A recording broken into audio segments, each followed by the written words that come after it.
Dhokla ready చేయడానికి మనం బీసన్ తీసుకోవాలండి. బీసన్లో మనం కొంచెం శనగపిండి, అందులో కొంచెం పసుపు, సాల్ట్, షుగరు, కొంచెం ఆయిల్ యాడ్ చేసుకొని వాటర్ వేసుకొని కలుపుకోవాలి. కలుపుకున్న తర్వాత దాంట్లో ఈనో యాడ్ చేసుకోవాలి.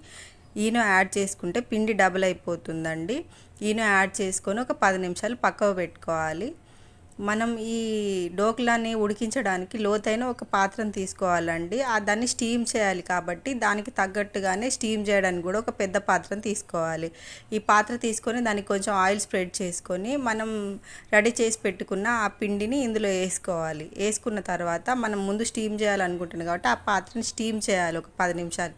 చేసేసిన తర్వాత ఈ పాత్రని అందులో పెట్టి ఒక 10-15 నిమిషాలు స్టీమ్ చేస్తే మనకు డోక్లా రెడీ అవుతుంది. అది రెడీ అయిందో లేదో తెలుసుకోవడానికి ఒక టూత్ పిక్ లేకపోతే స్పూన్ ఏదైనా ఒకటి ఇలా కుచ్చి చూస్తే మనకి పిండి అంటుకుంటా వచ్చిందని అంటే మనకు డోక్లా రెడీ అయిపోయినట్టే. దాని తర్వాత దాన్ని తీసేసుకొని ఇలా పీసెస్గా కట్ చేసుకోవాలి.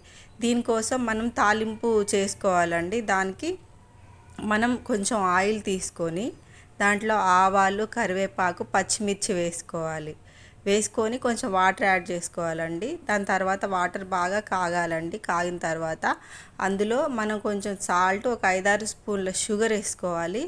ఒక నిమ్మకాయ పిండుకోవాలండి. వాటర్ బాగా కాగిన తర్వాత ఆ వాటర్ని ఈ డోక్లా మీద పోసుకోవాలండి. ఇది గుజరాతీ స్పెషల్ ఫుడ్ అండి. వాళ్ళు బ్రేక్ఫాస్ట్గా దీన్ని తీసుకుంటారు. చాలా హెల్దీ అండి, చాలా మంచి ఫుడ్ అండి.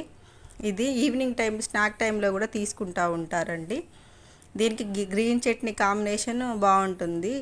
గ్రీన్ చట్నీ అయినా ఇట్లా నార్మల్గా తిన్నా కానీ బాగుంటుంది. ఇప్పుడు మనం ఇలా వాటర్ స్ప్రెడ్ ఈ తాలింపు అంతా అందులో స్ప్రెడ్ చేసుకున్న తర్వాత ఆ డోక్లా అనేది ఈ వాటర్ని అంతా పీల్చుకొని జ్యూసీగా చాలా బాగుంటుంది, చాలా టేస్టీగా ఉంటుంది. మీరు కంపల్సరీగా తయారు చేయండి ఇంట్లో.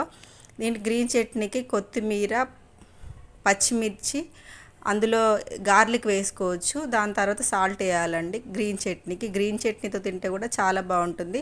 ఖచ్చితంగా ఒక్కసారైనా మీరు టేస్ట్ చేయండి. ఇలాంటి మరిన్ని interesting videos please subscribe, like, share and comment. Thank you.